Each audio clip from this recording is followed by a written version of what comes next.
The skies over Japan, August the 9th, 1945. America is about to drop its second atomic bomb in 3 days. Within seconds, 30% of Nagasaki is flattened, and more than 40,000 people vaporized.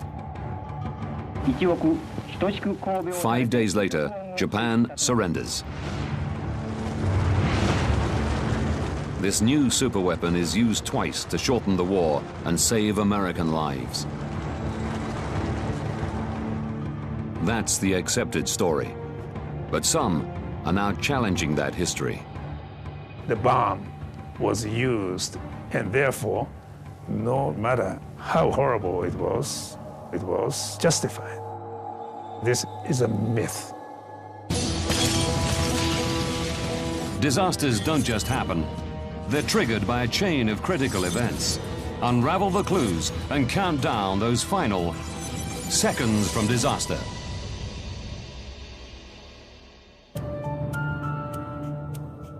The Central Pacific. Tinian Air Base. August the 9th, 1945. Sergeant William Barney and his colleagues from the 509th Composite Group are gathering for a top-secret bombing mission. They are to drop Fat Man on Japan, America's second atomic bomb. The first, Little Boy, hit Hiroshima 3 days earlier. The US are hoping to bomb Japan into surrender. All of us kind of thought maybe that would be it. We hoped it would end the war. Barney is the radar operator on the plane The Great Artiste, one of the 3 key planes involved in the mission. Its job is to take measurements of the blast. Big Stink will film the explosion, and Boxcar will drop the bomb. 2,500 kilometers away, on the islands of Japan. For 8.5 months, its major cities have been razed to the ground as the US Air Force carry out saturation bombing raids.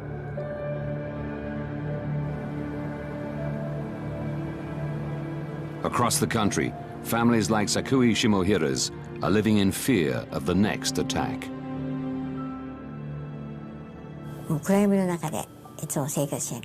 We'd often slept inside the air raid shelter, but the night of the 8th, for the first time in a long time, we slept at home.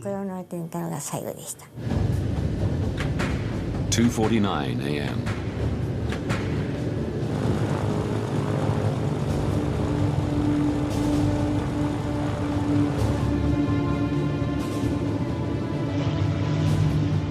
B-29 Superfortress Boxcar takes off.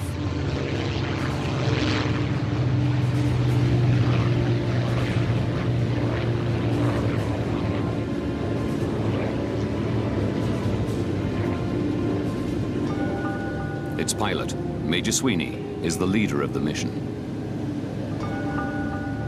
Bombardier Bean is the man in charge of releasing the bomb. At the back of the plane sits Jim Van Pelt, the navigator, and Commander Ashworth, the man on board who best knows how the bomb works. The crew settles in for a 5-hour flight. First, they will regroup over the island of Yakushima. Then they'll travel in convoy to their target, the city of Kokura.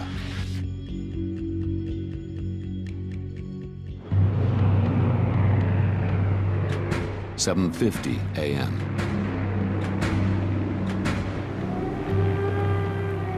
A U.S. plane flies over Sakui's home.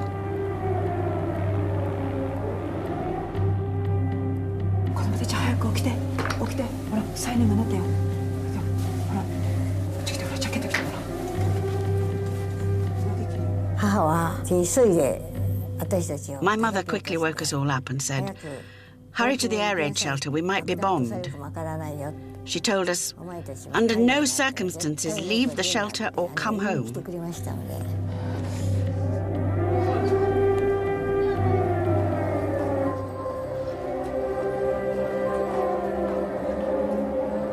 A few kilometers away, 18-year-old Sumiteru Taniguchi is delivering letters.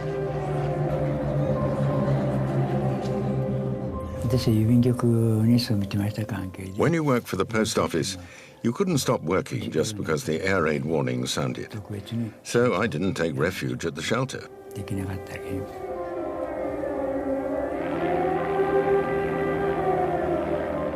It's a reconnaissance plane checking the weather, not a bomber. So the air raid warning is lifted. People start streaming back out of the shelters. But uneasy, Sakui's mother has ordered her and her sister to stay put.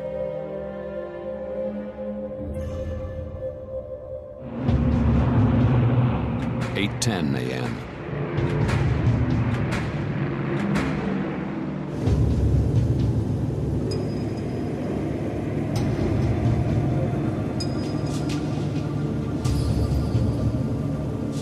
Boxcar approaches Yakushima Island.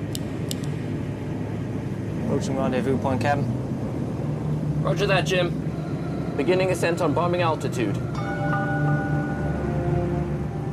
Great Artiste arrives soon after.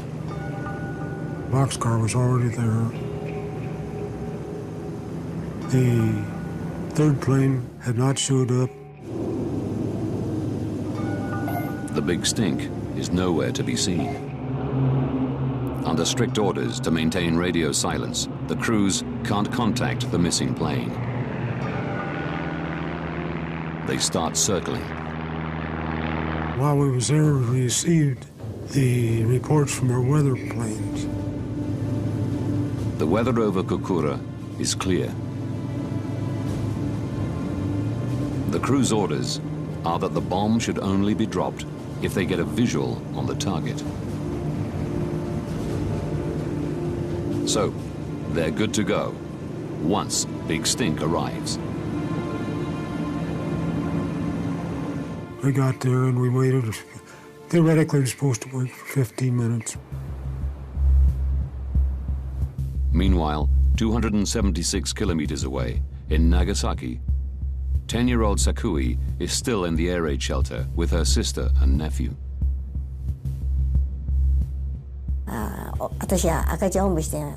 We sat on the straw mats and we felt very relieved. 8:50 a.m. Boxcar and the Great Artiste have been circling for 40 minutes. A problem with a fuel tank means Boxcar's range is restricted. And she's the one with Fat Man in her bomb bay. Every second they wait burns precious fuel. What's the holdup? Hopkins, no sign of the Big Stink yet. With Big Stink only carrying recording equipment, there's no need for the other two planes to wait. Sweeney has a decision to make. To hell with it, we can't wait any longer. He gives the go signal to Great Artiste. Both planes head for the city of Kokura, 390 kilometers away. 9:20 a.m.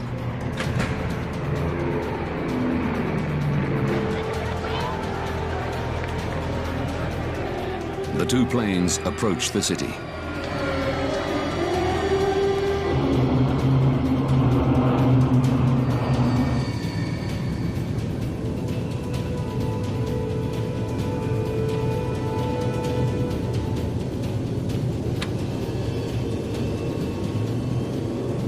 We got to Kokura. Weather had started to set in. 9:45 a.m. The clear skies reported by the weather plane an hour ago have given way to clouds. Sweeney signals the start of the bombing run.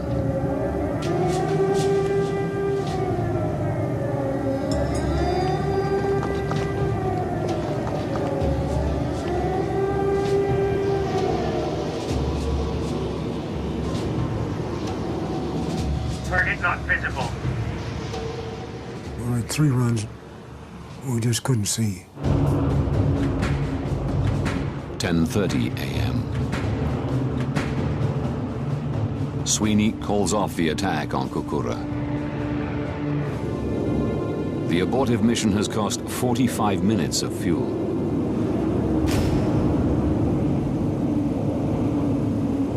Jim, take us to secondary target, Nagasaki. 156 kilometers away. Nagasaki, the city where Sakue and Sumiteru live. What's our fuel status? Only 1,500 gallons, sir. It's just enough fuel to reach Nagasaki and safely get back to base. But only if they lighten the plane's load. They need to drop the bomb, whatever the weather conditions. Ashworth, will you accept a radar run if we cannot see the target? As the weaponeer, only Ashworth has the authority to switch to a radar drop. Yeah, it's Nagasaki.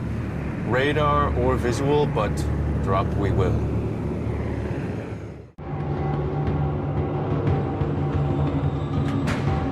.56 a.m. Boxcar and Great Artiste arrive over Nagasaki. The bombers are spotted, but mistaken for US weather planes. No alarm is sounded, and the city's 270,000 people continue as normal.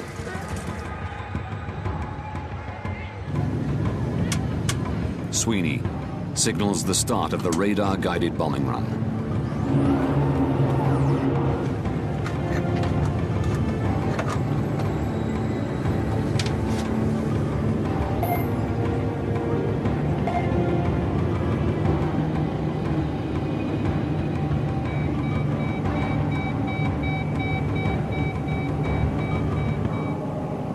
Just before the radar drop. I've got it. I can see the city. You own it, Behan. The crew switch to visual bombing.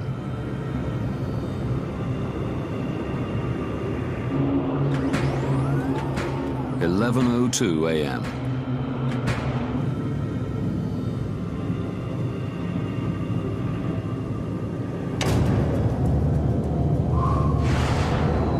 Fat Man is dropped from 28,900 feet. The 2 planes immediately turn to escape the blast.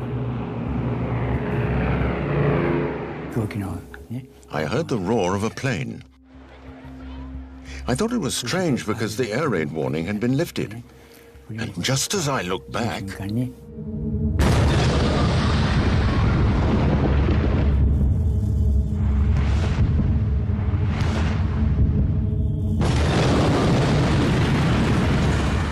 with a force of 22 kilotons of TNT, Fat Man generates heat of over 4,000 degrees Celsius and winds of up to 1,000 kilometers an hour that surge across the city.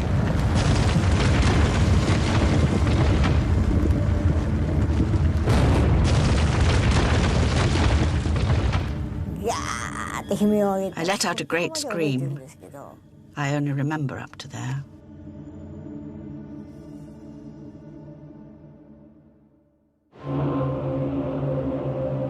The Great Artiste circles over Nagasaki, recording the blast effects of the immediate aftermath of the explosion.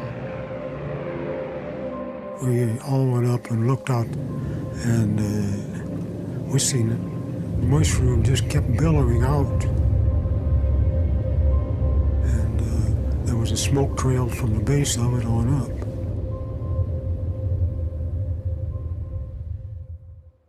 In Nagasaki, utter silence. 6.7 square kilometers of the city have been reduced to rubble. More than 40,000 men, women, and children are vaporized.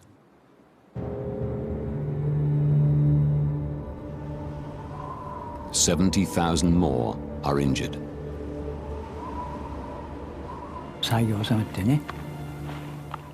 I got up and looked around. Everywhere I'd passed through, all the houses were destroyed. Only the last house I delivered post to was left.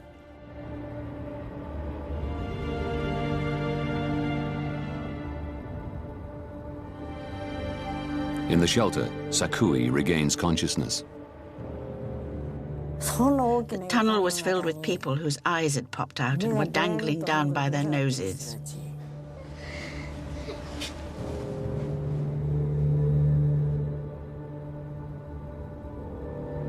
Somehow, Sakui's sister and nephew also survive. Her thoughts now turn to her mother.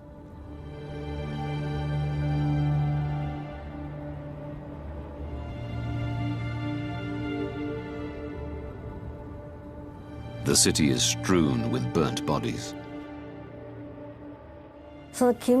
This body with the gold tooth must be Mum, I thought. Oh, Mum! And I cried, touching her hand. But as I touched her, her body crumbled away.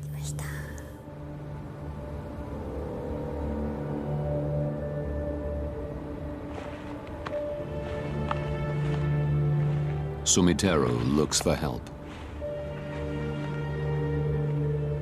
And as he walks, I looked at my hands, and the skin on my left arm, from the elbow to the fingers, was hanging down like rags. There was something black that stuck to my hands.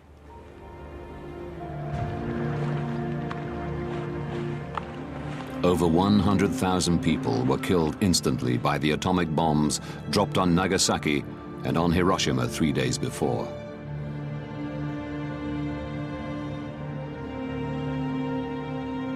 In the following months and years, thousands more Japanese die from the radiation released during these attacks.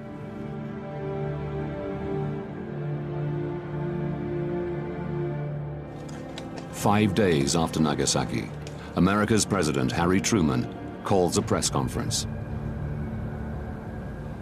I have received this afternoon a message from the Japanese government. I deem this reply a full acceptance of the Potsdam Declaration, which specifies the unconditional surrender of Japan. The war in the Pacific is over. The two nuclear bombs seem to have done their job. Certainly, America argues that they were necessary to prevent a land invasion of Japan that could have claimed tens of thousands of US lives. This becomes the accepted story.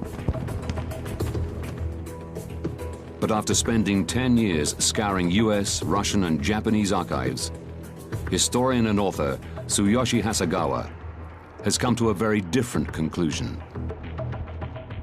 The bomb was used, to save American lives. And therefore, no matter how horrible it was justified. This is a myth. Now, by rewinding the events of those fateful weeks and going deep into the archives, we will uncover the true story of the bomb and its effect on the surrender of Japan and the end of World War II.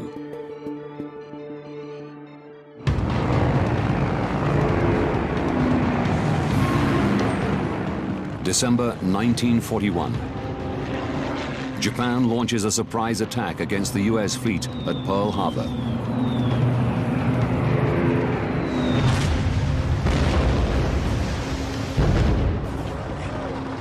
(2,402) US servicemen perish.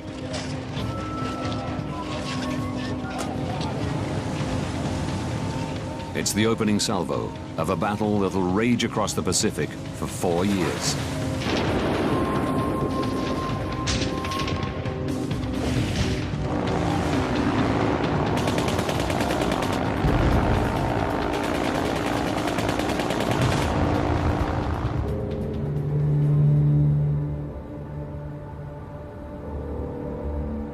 This war kills over 2 million Japanese soldiers and civilians,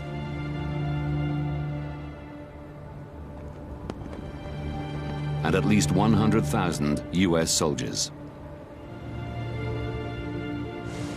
The Americans wanted to terminate the war as quickly as possible.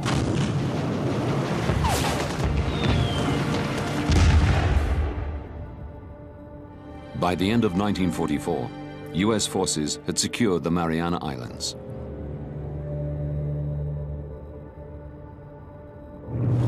It gives them runways within bombing distance of mainland Japan, allowing devastating air raids against the enemy's industrial hubs and densely populated cities.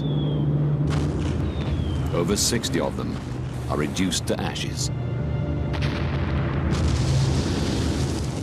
It's hoped this will force Japan into surrender.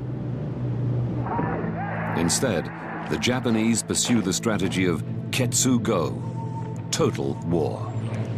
This Ketsu-go operation was a horrifying operation because it is designed to turn every soldier, every civilian into kamikaze. The idea was to inflict enough damage to break the American morale. US military leaders know Ketsu-go would inflict massive casualties on any US-led land invasion. Hence their decision to use the bomb. For many years, Americans were encouraged to believe that the choice had been starkly between the bomb and the invasion. That stark belief is historically incorrect. Historian Barton Bernstein believes there was a clear third option: invade Japan on two fronts with a powerful ally. Since 1943, the Americans have been trying to persuade their Russian allies to tear up their neutrality pact with the Japanese. A two-front attack from America and Russia would force Japan to spread her troops more thinly. Soviet entry into the war might speed the ending of the war and reduce the number of casualties for American forces. In July 1945, US President Truman meets his Soviet and British allies at Potsdam in defeated Germany to discuss post-war Europe and the endgame in the Pacific. Stalin revealed that the Soviet Union was going to join the war against Japan by August 15th. Truman expects the war to end once Russia joins the invasion.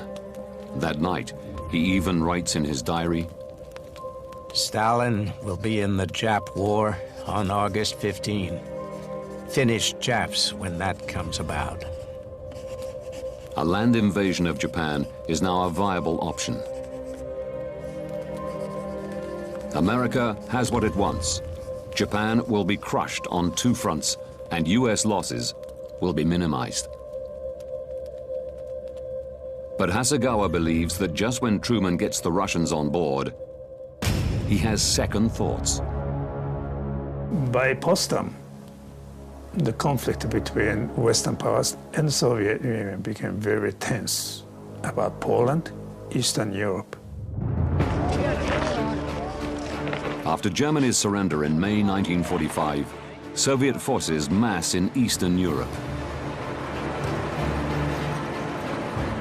They make a huge and flagrant land grab, occupying Eastern Germany, the Baltic states, Poland, Czechoslovakia, Romania, and Bulgaria. Russia is growing powerful. For America, too powerful. Truman and his advisors fear that if the Soviets enter the war in the Far East, they'll snap up huge areas of Asia as well. Truman faced a dilemma, whether or not he should welcome the Soviet entry in the war. Soviet entry into the war would obviously save American lives. at the same time, at the cost of allowing Soviet to expand. Truman is stuck with an ally he doesn't trust. But he sees the opportunity both to end the war before Russia comes in and to show them the military technology now at America's disposal. With nuclear weapons. One bomb is ready to go. Another one is being tested in the New Mexico desert.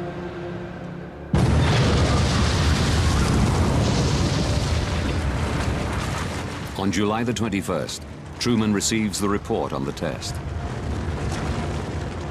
The test was much more successful than they had ever expected. Truman was elated.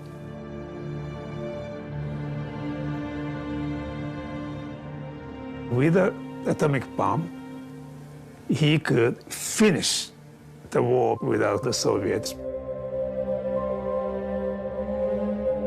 But for this to happen, the US need to drop the bomb before August the 15th, the date on which the Soviets say they will join the war.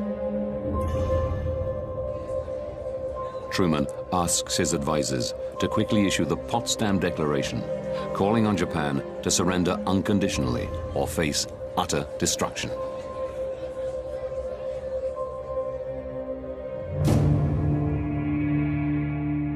Japan's leaders ignore it. Now, there's a race between Soviet entry and atomic bomb.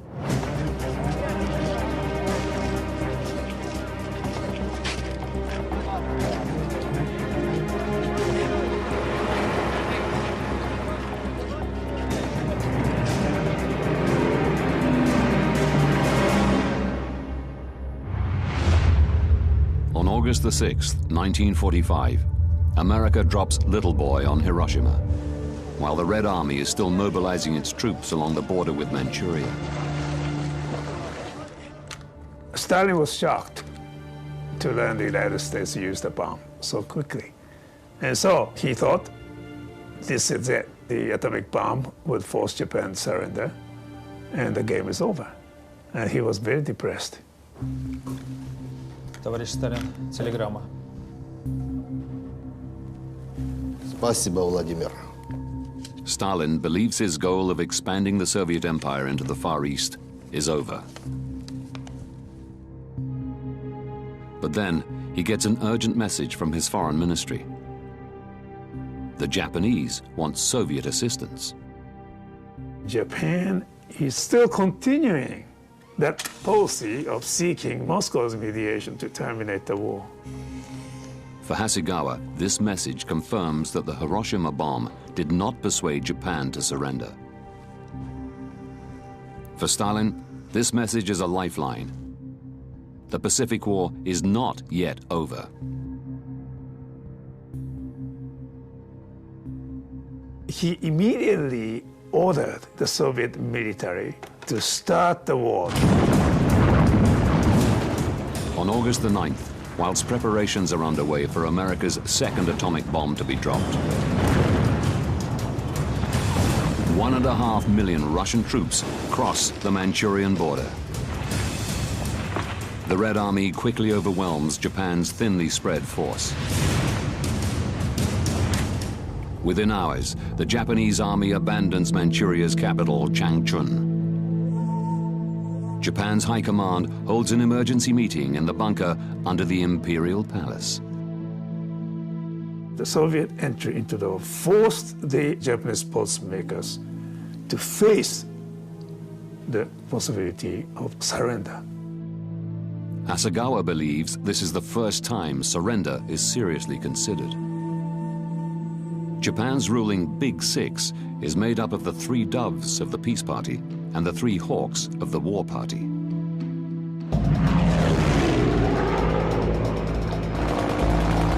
Despite having seen their navy destroyed, their air force decimated,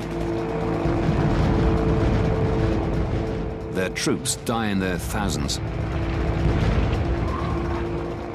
and hundreds of thousands of civilians killed by firebombings and the Hiroshima bomb.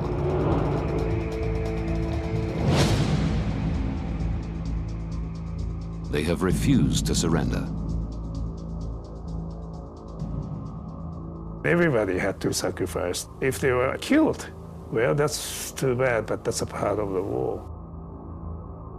But the main obstacle for the Big Six is America's terms.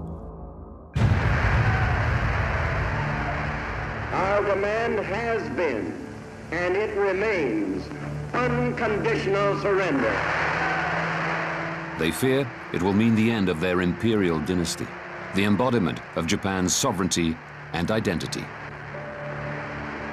They interpreted unconditional surrender as a destruction of the emperor system, and that they could not accept. The Big Six are desperate to retain the emperor and the imperial system.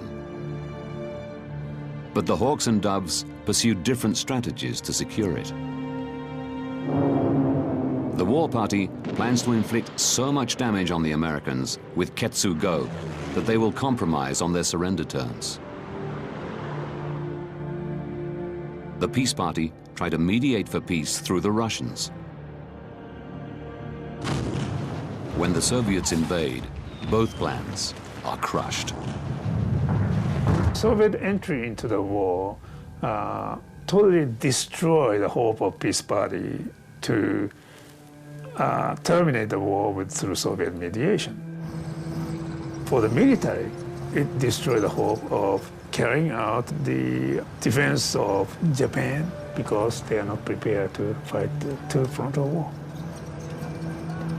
Meanwhile, as the Red Army advances, Boxcar is airborne.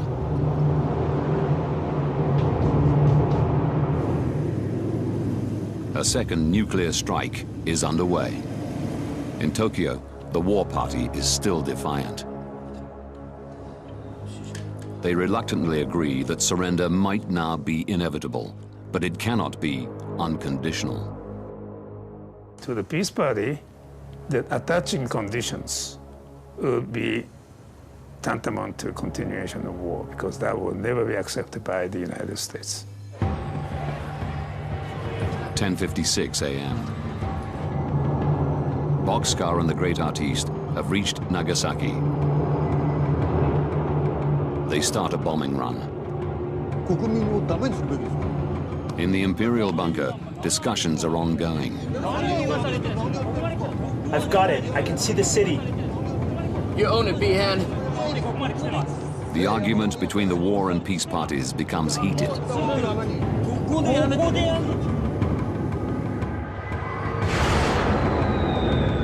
11:02 a.m.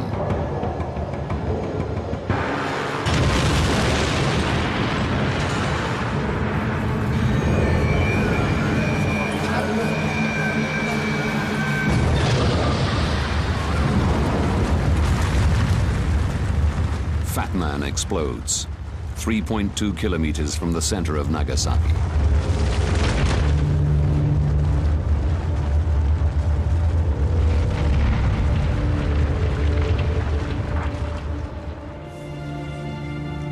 "30 minutes later, news of the Nagasaki bombing reaches the high command. It did not change any dynamics. It did not affect anything. The two parties continue to disagree on the surrender terms. The meeting adjourns. It looks like once again the war party has succeeded in postponing surrender.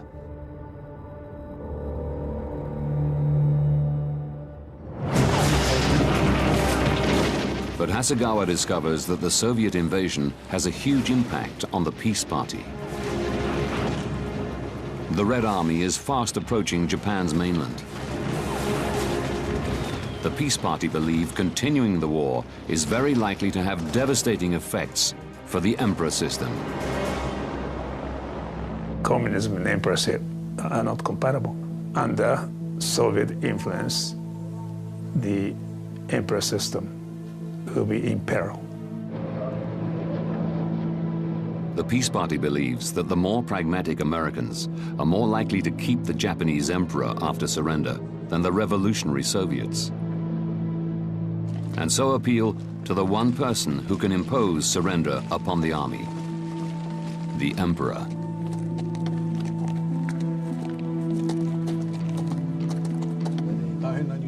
But persuading him to do it won't be easy. He's the figurehead of Japan's military campaign. Japanese soldiers are taught that their duty is to fight for the emperor. They should fight to die. You're not gonna just put the white flag and surrender. For the emperor to now argue in favor of surrender would be a devastating shock.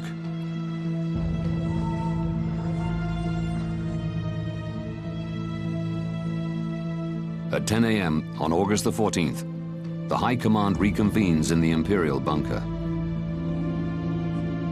This time, the Emperor joins them.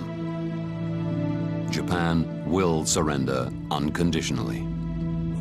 清は帝国政府に対しポツダム宣言の受諾を強く要望する。This is a blow to the war party. Traditionally, the emperor always sides with his faithful army.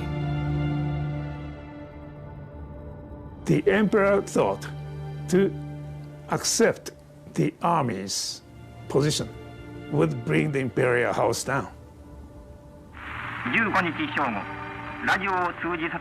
On August the 15th, 1945, Emperor Hirohito announces his decision to his people.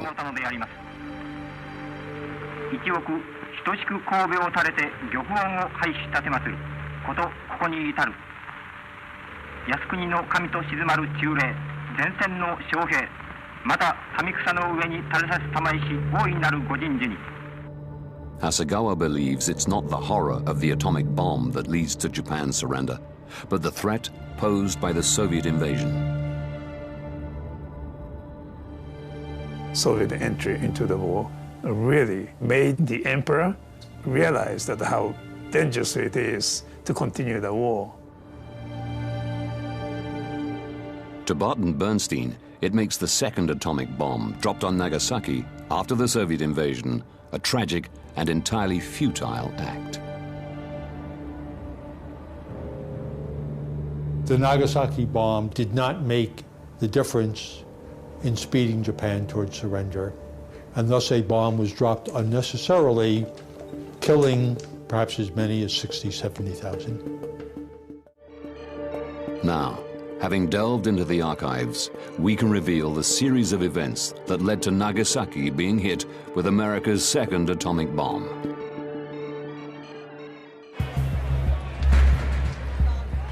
"19 days to disaster. Nagasaki is spared from America's deadly firebombings. While Sakui Shimohira and her sister sleep soundly, President Truman receives a report confirming that America have viable atomic weapons.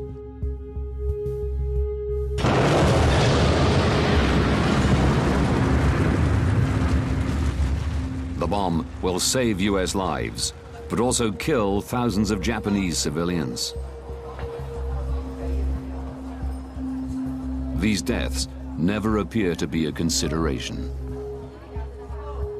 If we work through the archives, we cannot find a single time when Truman or Secretary of War Stimson or those closest to those two men ever raised the question, should the bomb be used? August the 6th, 1945. 3 days to disaster.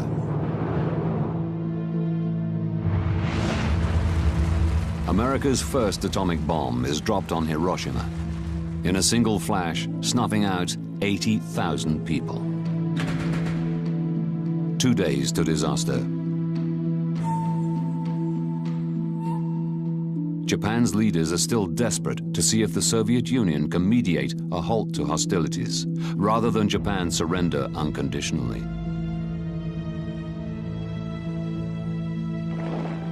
Preserving the imperial system is their top priority. Just as with the Americans, what is not taken into account is their own civilian population. As far as the army is concerned, civilians getting killed did not really matter. 12 hours to disaster. Russia rejects Japan's request for its mediation and declares war. 9 hours to disaster. Although another nuclear bomb now seems an irrelevance, the superfortress Boxcar takes off from Tinian Air Base, carrying Fat Man, a 4.9-ton nuclear device. Their targets, Kokura or Nagasaki. A horrific body count of innocents appears inevitable. But the US are more interested in testing their new weapon and maintaining an upper hand over the Soviets. By 1945, World War II had become virtually a total war in which the constraints and restraints against targeting non-combatants had been progressively eroded. After years of brutal fighting, any normal sense of humanity seems to have disappeared on all sides.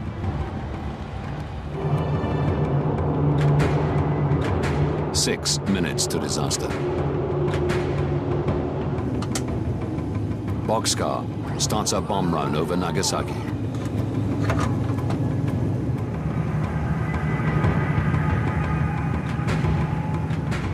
Fat Man is released. 43 seconds later, at 11:02 a.m.,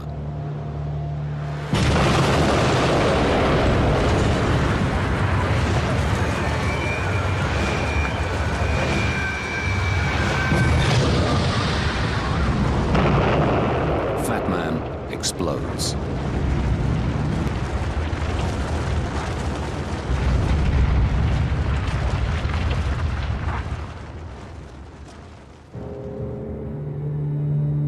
$40,000 die within seconds.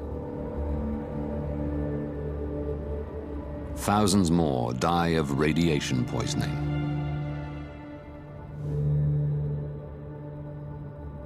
But for survivors like Sakui and Sumiteru, it's a living hell. Soon afterwards, everyone began discriminating against us. They said things like, "You're dirty. Don't come near us." I stood on the train tracks 2 or 3 times, but I jumped back each time. I have to go on living, even if I'm alone.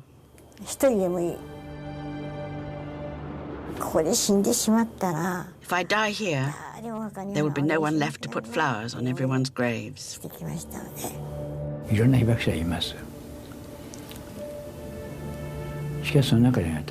There's no one else like me. No one was directly hit, suffered such severe injuries, and spent 3 years and 7 months in hospital.